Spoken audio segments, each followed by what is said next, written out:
So welcome to our Creative Conversations podcast series, where we talk about creativity in art and in business in order to inspire your own creative thinking potential.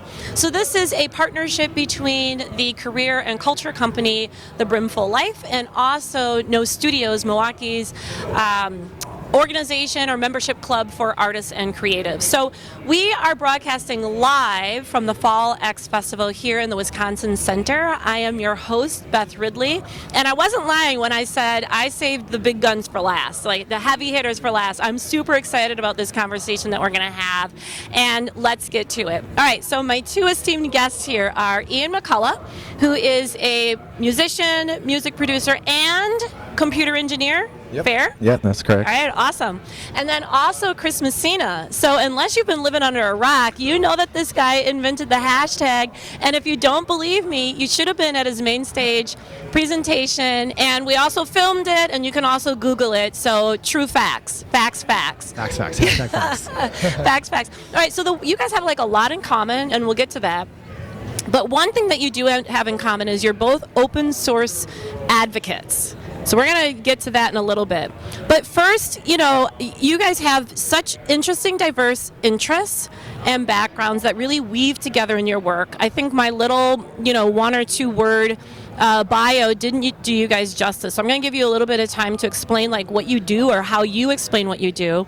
And Chris, let's start with you first, because during your main stage, what I love is that you really said no matter what you do, you really have to start with your own definition of success. Not what other people expect of you, but to find that definition for yourself and really tap into your why, right? So let's just say, like, inventing the hashtag as an example of one thing that you've done.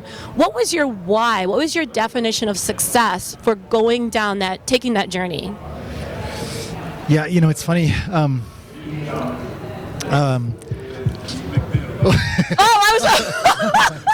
Wait. Sorry, Jim.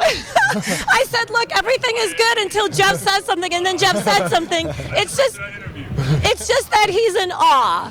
And this is what I said, right? Yeah. Like, they Google it and they're like, what? Yeah. How does that even? Okay, back to the show. Go on. I mean, it's like, inventing the seatbelt or something. You're just right? How does that happen? Well, I guess like what I wanted to say about it, though, is that it hasn't always been clear to me that following my own why or setting my own definition of success was something that I could or should do. Yeah. I think the only reason why I came to that conclusion was by following other people's types of success for so long and not being very good at it, and realizing that most of the things that I'd done that had the most impact were things where I was doing it because of what I wanted to do or what I wanted to see in the world. And so, with the hashtag in particular, and with Barcamp and with co-working and some of these ideas that I think of as either behavioral technology or social technologies, the idea was to sort of, I'm this strange person that has always struggled, I think, to like fit in socially. And so at a young age, I learned to adapt myself to my social environments, which meant that I observed people a lot. And I observed what they said and what they talked about, and also how they behaved. So the behavior told me more about what they were trying to do than what they would say. And with things like, Barcamp or co-working, it was like observing how people wanted to come together, but they sort of like said, well, I could go to a conference or things like that. I'm like, well, what if we built this for ourselves? And like, what is it that we would want to do in this kind of space? And, you complain so much about going to a conference or whatever, and it's lame or something. I'm not talking like this about, but like conferences back in 2005, 6 or whatever, they're like corporate events you have to get all dressed up for. They're super formal, they're not a lot of fun, and people spend a lot of time like in the lobby. It's like, well, if you made the lobby part of the experience like the primary part of the conference, maybe that's more fun. And so if you design an event around that, then suddenly people are having the experience that they want, and they're not having to like pretend to do something else. So yeah. I think in so many ways for me, it was like realizing that I was sort of putting on other people's clothes to like, succeed in the way that they were describing success looked like. And I was like, that's not really my jam. And a lot of people in Silicon Valley, I think that they go to Silicon Valley to make money, but really they want to connect to other people who are excited about the future, excited about product, excited about their passions, and want to unlock that. And ideally, one of the reasons why we need to like make money is to like be able to feed ourselves with calories, because that's what humans run on. And so that's sort of like an auxiliary thing of like following your passion. Yeah. So it's just been a matter of kind of aligning myself closer and closer to what I actually do, observing my own behavior and saying, oh, that's actually what I want to do as opposed to these other things that I think I'm supposed to do. Yeah, that's great. And if only more people would have that courage or that confidence to really just sort of like do what they want versus what other people are expected, or just follow what has always been done before. Think of all the innovation and creativity, right? Because if you're sensing that, oh, this isn't right, there could be a better way, I'm sure a lot of other people are thinking that as well and could benefit from it. But for whatever reason, it takes a lot of courage. And as Ian know, I have a podcast where I interview a lot of people, adults, usually later in life, who get so fed up with the career that they're in because it was not really the career that they wanted, and they have to make bold and really big steps in order to course correct that. And so, but I do appreciate the fact that you said that you weren't like wired that way, that you had to work through that. That was your own journey. I think a lot of people can relate to that. So if anybody's listening who can get some courage to kind of like go for it, and I think if you're really passionate and authentic about it, I mean, a lot something of good like, will happen in the end. I mean, I keep forgetting like how much people still drive their own cars if they do, because like we're on the verge of autonomous vehicles. But like, if you've ever driven like stick, it's sort of like, keeping yourself in like first gear and never getting like out of that. And that's what it felt like most of my career was like. And so once I realized that I had these other capacities, these other abilities, but that they weren't aligned with the kind of corporate structures that existed, because they weren't made for me. I went through the same school system that everyone else did. I went through public school, but I was also in first gear doing all that. So the more that I think what you're saying is you can identify the ways in which you feel some discomfort. The way that you can like become mindful of it and tune into it and sort of recognize what it is that like, your gut is telling you and then respond to it, the more likely you might be able to come up with something like really great that actually unlocks what you want to do and see in the world. The key is to listen to that inner voice. It won't be quiet anyway, but some of us got really good. So I actually got to play this tape for my own kids because I have hope for them that they just won't go through like the normal channels. If there's something in them that is calling them in a different direction, I want them to have the confidence to do it. That's amazing. So Ian, you totally get this, right? From the little bit that I know about your background, and you've had like a whole lot of diverse experiences that you did follow your inner voice into all sorts of interesting paths. So tell us a little bit about like your background and like how it comes together in the work that you do. Sure. Yeah. I grew up in a family of musicians and computer scientists, so it was pretty much a match made in heaven for and I just so happened to be interested in both of the different things. Not all my brothers and sisters were that. I just was the one who was and had the abilities and tools to start networking computers when I was really little. My dad was able to show me that, and I was able to set up our internet and set up everything in the house and give everyone access to the computer and the internet, and just became obsessed and lived on the internet. And a lot of my I relate a lot to what you're saying about not really, and I don't know if that's everyone in grade school and stuff, but I just didn't vibe with these people. But when I'd go on the internet, I could talk to these people, and I felt the sense of community that I didn't feel even in my own surroundings. But then on the other side of that was music, and when I discovered how to express myself through music, it changed everything too about who I am and what I started to tap into that, who I am, what do I want, and that started to become louder and louder and louder and louder as I was getting older.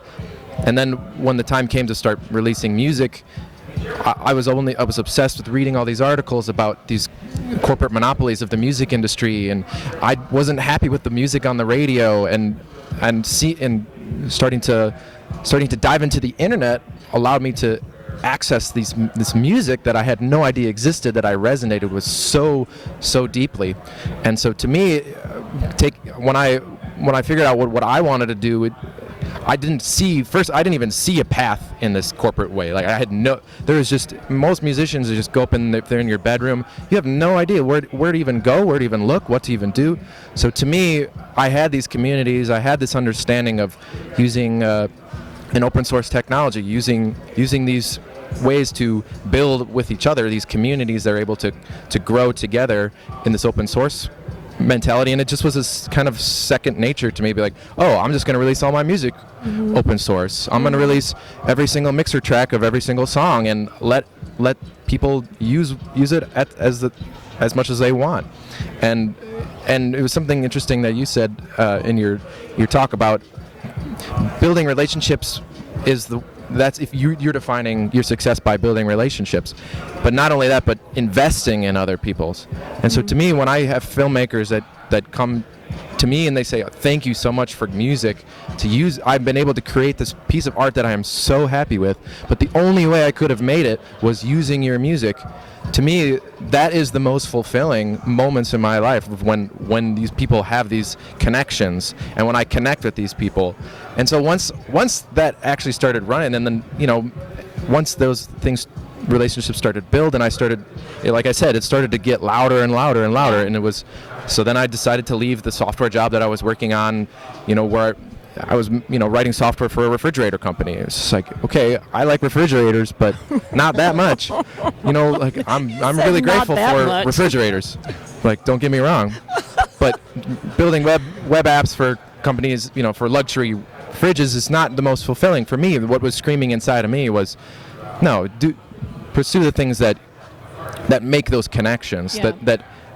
And so it's very exciting and very like reaffirming to know that this has happened and this is possible and this stuff can actually affect people in a positive way, and then can maybe even turn around and help me to help other people again, and then it's just this whole cycle of. So two things that you're both clearly really passionate about. One is sort of your inner voice and the courage to pursue what you're interested in, and allowing that voice to come forward out into the world.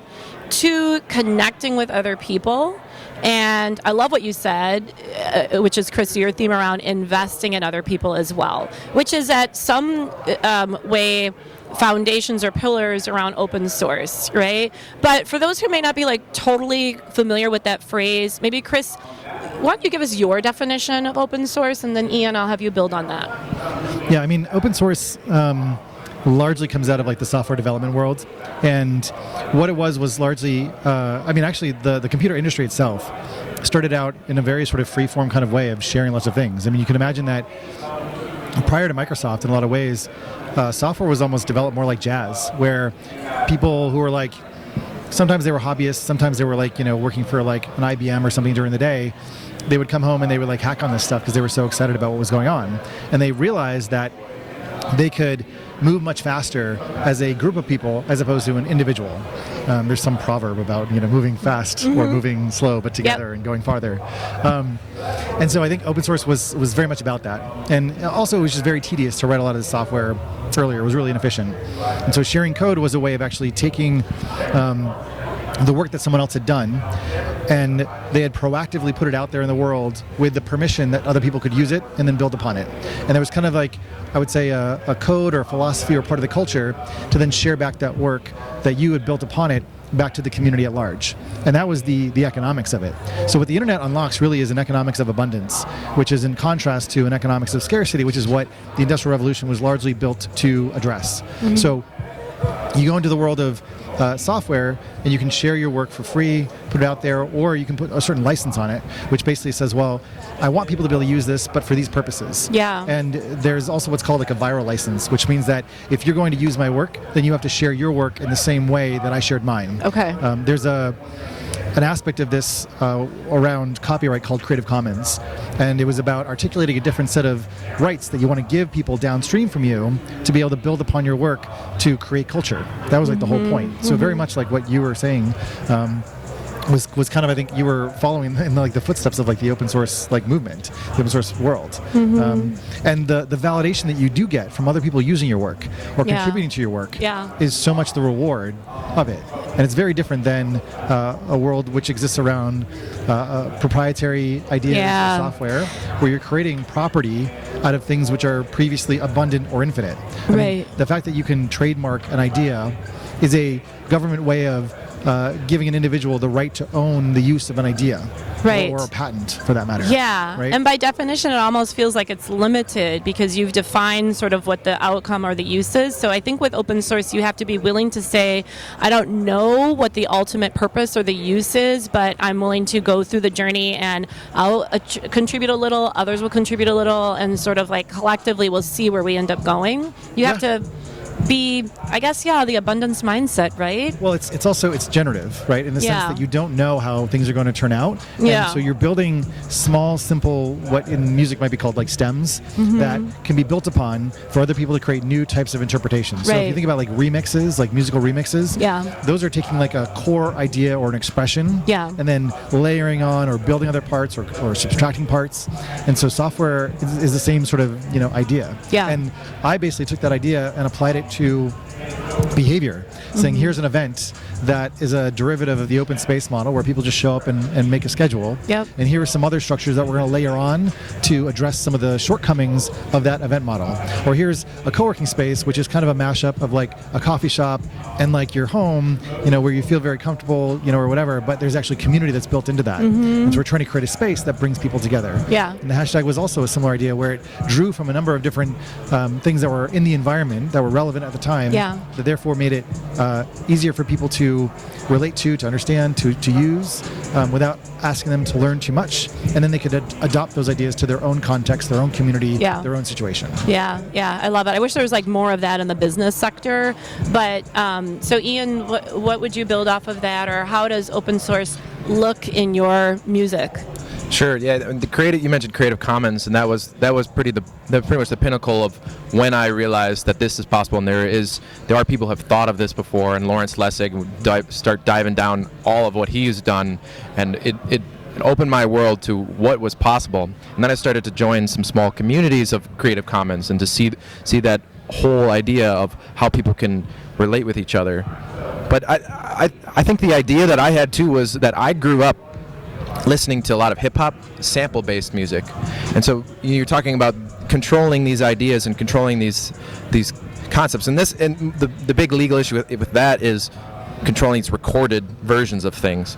But before you could record things, songs were just songs, and unless you're a big name composer and you're writing operas and stuff, most folk music is just shared. No one knew who wrote half. You go listen to all of these old songs before a certain time period, it just says traditional or it's a standard or something. So people didn't own music and this expression the way they do now. That's almost a pretty new concept in society. So this idea of Creative Commons and knowing the advent of hip hop and how the music that I resonated with so deeply and loved so much was all a combination and little sample bits of it's already kind of being these ideas being reused and moving forward. So to me, it was almost a natural trajectory for how artists can collaborate. And you can collaborate across generations and across the world and across all these different concepts. And the open source, to me, I didn't really think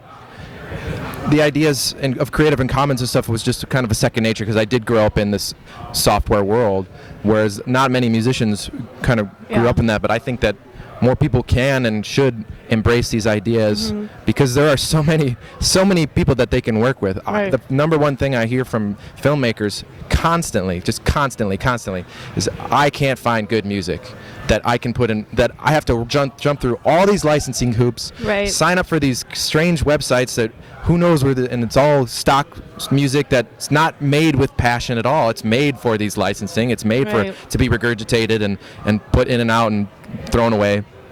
And so there's a huge need for collaboration across media, and the more film and game, there's a huge presence of esports and gaming here, and that's been I love gaming, but it's kind of an eye opener to really like be witness to a lot of that around in this conference. There is my music's been in games as well, like Car Mechanic Simulator 2016, like that. But people come to me like, oh, I heard you in Car Mechanic Simulator, man. Yeah. I feel like, wow, hell yeah, that game's So let me ask a practical question, because I love the philosophy, but from just like a business and a sustainability standpoint, like you guys, in order for you to contribute more, you got to make a living, right? So Ian, you give a lot of music away for free. You might give all your music away for free. And Chris, clearly when you talk about the hashtag, you had the opportunity to sell it if you wanted to, but you believe so deeply. How do you reconcile just being able to make a living doing what you love to contribute to the world, but then this concept of open source and it's all free for others to build off of? How do you make it work in your job? You got more expertise there? Well, I mean, it is one of those things again where there's this. Yeah, it's hard because on the one hand, obviously, you give things away. You're unable to put a gate, which can be like a token gate where someone has to pay you to like use it, which is the licensing thing. On the other hand, if your goal is to change or affect culture, or to have the validation of someone using your work for purposes that you could never even have imagined because you figured out some riff or you figured out some little linguistic hack that gives people the ability to express things that they didn't even know that they weren't knowing how to express, that in itself is a different type of currency that we don't really value in the world. And there's so many things that we don't value in the world or know how to value in the world that it isn't sufficient to say that you're not getting paid if you're not getting paid in like dollars and cents. Now, that said, as you're alluding to, you still have to like pay for a place to live, and you still have to like buy your food unless you're going to be a thief or whatever, and that's not a viable way to work given the laws. And so therefore, you can basically do work for hire, where either because I'm a product designer, people will come to me and they're like, oh, like I want to build some social software for this very specific purpose or for this niche audience or that operates in this new way. Can you come in and bring your approach or bring your perspective or your experience doing this before into our context? And so essentially you start to get paid for like all of the failures that you've had and all the lessons that you've learned. They're paying for your experience. They're paying for your perspective. So that can be consulting. That can be, I've started an AI company and raised money for that.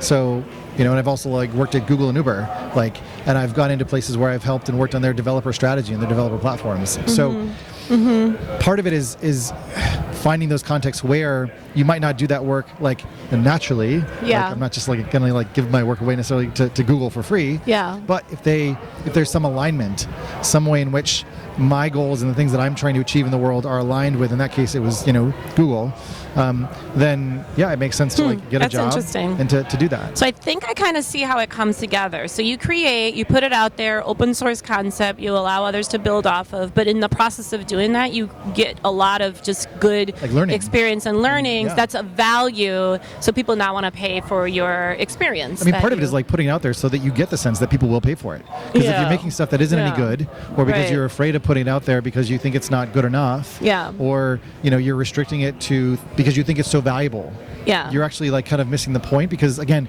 in an age of abundance, it's hard to like the amount of energy and effort it takes to restrict access to things, especially in this like networked economy. You must be an enormous company in order to do that. To like shut things down and to like prevent access. It's interesting to think about like if you use like stickers or GIFs on like Instagram. Like I don't know what the license is for all that content. I know that like Giphy has an amazing business because they're the ones providing that stuff and they're probably doing like the licensing work or whatever. But so much of creative culture now, we just take an assumption that we can just use whatever is out there. And you go to like Google Images, like you use this here, like maybe there's a license on it, maybe there's not. It's sort of like we treat the digital content that's out there in a very similar way to the way that we treat kind of like those like terms of service, like checkboxes. It's like it's there and you're sort of aware of it, but like unless like you're really going to make a lot of money in that other world, which is all the licensing world, then it doesn't really like apply to you. So if you just sort of like lean into that and you put your work out there and it's iterative and it's constantly being developed and like the freshest stuff is the stuff that people either have to pay for or maybe it's the back archive, like more and more like Patreon, like people like that, or even like news agencies are charging for access to like historical content and they're giving away the stuff that's in the free. So like the stuff that's like present. In a way, it's like a kind of like lead gen, but it's also sort of like content production. And it's sharing your perspective and sharing what you can do. And the worst thing I think nowadays on the internet is like people can't find you, they can't see your work, they don't know what you're capable of. They're gonna go to one of like the stock sites, because it's like more reliable even if it's not as good. So part of it is actually building your own reputation by making it yourself. Which Ian, you've really done. So tell us a little bit about like how do you actually make a sustainable living as a musician, but you're still adhering to like open source philosophy. Well, luckily the Creative Commons is fringe pretty much, and when it comes most intellectual property in general, like so the when I give things in a Creative Commons license, it doesn't restrict me also from giving it in a different license. So well, it does if you're going to do exclusive contracts or something, at least in the music industry, you can still give these non-exclusive contracts licensed into these big publishing houses, and they could still sell it, and you can still make money on it. You can still stream it on Spotify. You can still monetize on YouTube. You can still do all these things, but also give it for free. Like, people can go to my website or other Creative Commons hubs, and they can download it using those licenses. But the people that are going to use that are going to be the people that need free music or that are looking for that.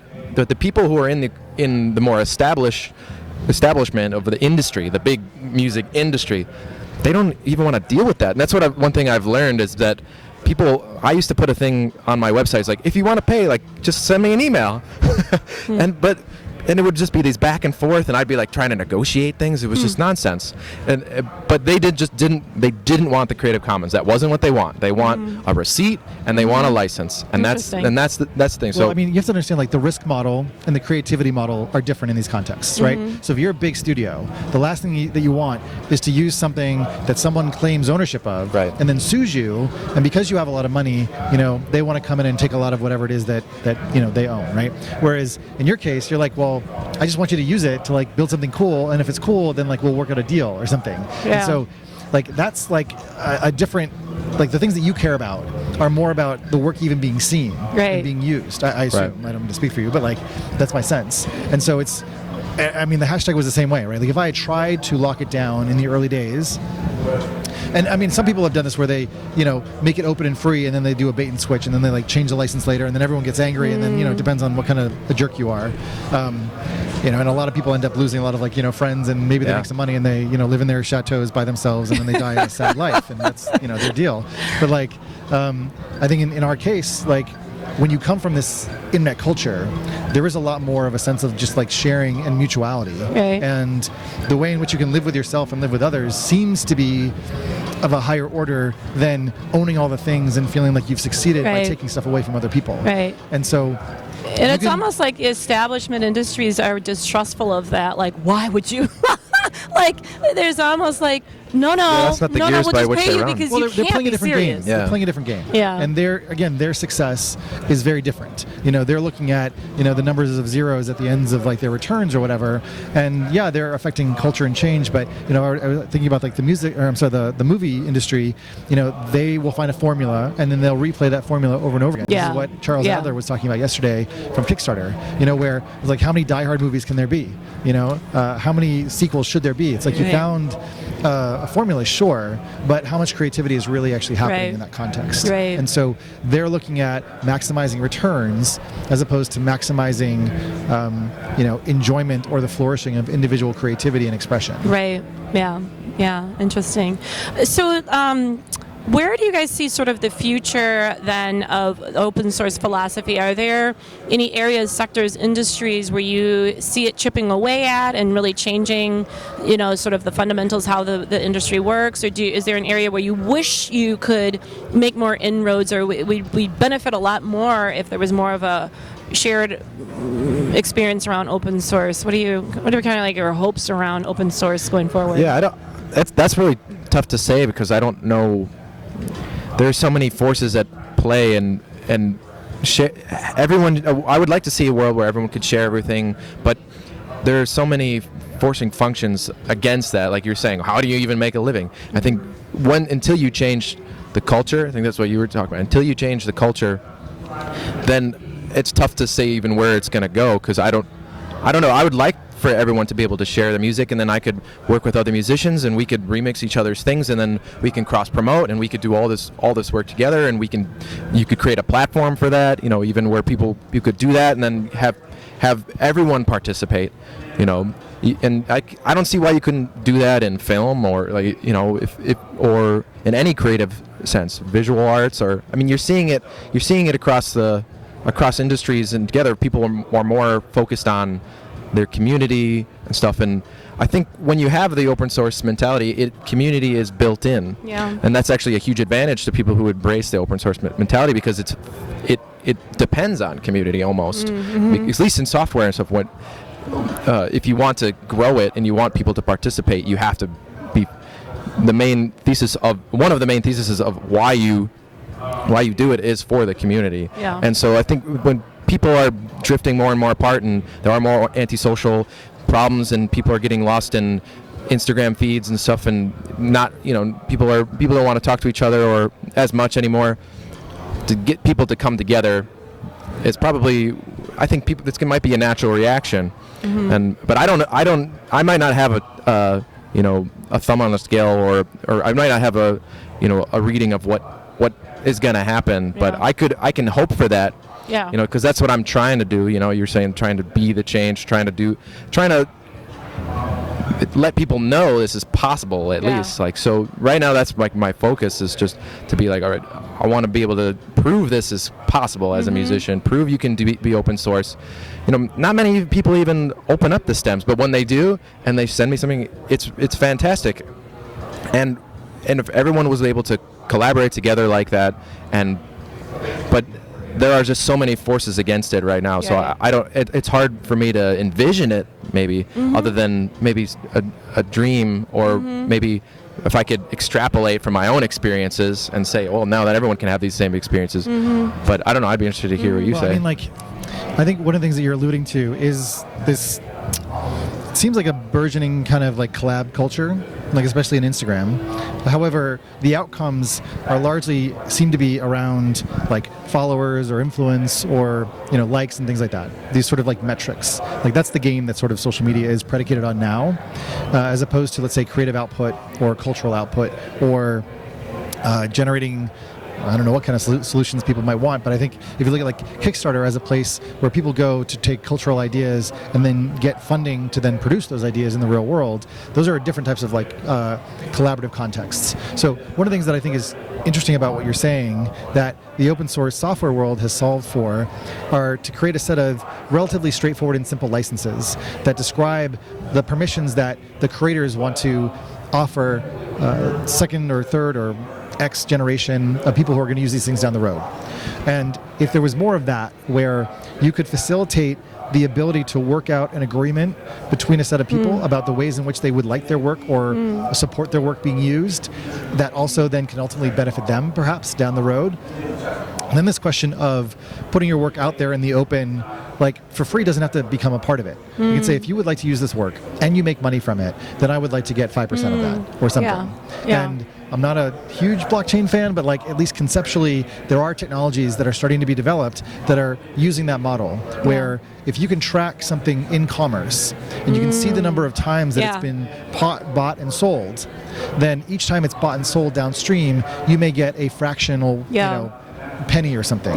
It's similar to the way that Spotify works. So if you put your music or your content on Spotify, every time someone listens to it, you don't get the person's full list Spotify membership fees, but you get a portion of it. And so in a similar way, if every time someone used your stems, you got like some residual check, sort of like universal basic creative income or something, like that might be a way of helping people to feel more free to just create their work and put it out there. And if it does get used, then they're automatically seeing a check show up. Right. And so there are experiments in that world like kind of happening, but it's still, because we still live in this scarcity-minded world where the legal system is set up in that way, it's, I think, hard for people to take that risk and to go down that path. And so it really but does what you require described individuals to do seems that. like a nice kind of like middle ground, or at least a way to maybe ease a little bit closer to open source mindset like than an what we ideologue are about today. it, right? It's more about having choices. Yeah. It's more about recognizing that, copywriting your work, keeping it all to yourself, keeping it secret or private is the only way to, try to like have some big break where then your work gets bought by some big company and you make a ton of money, because it's unlikely to happen. On the flip side, giving away all your work such that you have no income and you're destitute and poor, that clearly also doesn't work, because your human body still needs calories, and so you have to put money in. So I think knowing that there's a flexible set of solutions, Right. but those solutions are still not user-friendly enough for the vast majority of people who are creative people, is where there's an opportunity. And Creative Commons sought to make the legal system more enabling of individual creators to have a choice, as opposed to having a big company come in and say, well, this is the contract and you're going to sign it, and you're like, I can't even read this, and it's going to cost me more money in legal fees to get someone to explain it to me than the contract's even worth. Yeah. And so there's this huge imbalance that exists in the marketplace that really shouldn't. And I think that would be at least where I hope this could go next. It's interesting now. You also asked about where some of this open source stuff is happening. And actually in the world of AI, a lot of people are publishing their research papers very publicly and very openly. They're sharing what's happening there. So that's why the world of open source, AI seems to be moving so fast. Is that researchers are actually being paid by these big companies, and they're putting their research out there. And they're in the academic world, which is really all about, glory and about validation through peer And grants. review and grants, right? Yeah. And so you have to publish to get your Yeah. grants. So that's Yeah. a different game where the incentives are actually aligned with creating and publishing. Right. Yeah. It's interesting because it's almost like what's the infrastructure, the incentives that we need to build around this, almost to support some of this more sharing that helps to move the ideas further, right? Totally. You have to be really thoughtful about it. Guys, I could keep going on and on. This is fascinating to me. Amazing. Really. It is. It really is fascinating to me, but at a certain point we got You gotta let But, go of the process. Yeah, I know. No, but it's really fascinating. Well, all I can say is thank you for what you do. Keep doing it because you're going to help to get the rest of us more engaged in this and ultimately contributing to it. And I guess the concept of it all, we don't exactly know where it's going, but you guys are leading the way with just the passion that you have around this, which is really evident and very clear. So thank you so much for being my guest. This is Thank a you. great Yeah, way thank to end my portion of the Fall X. This is awesome. Thanks, guys. I learned a lot. Thank Thanks you, so much. Chris. Thank Thanks, you, Beth. Ian. Yeah, appreciate it.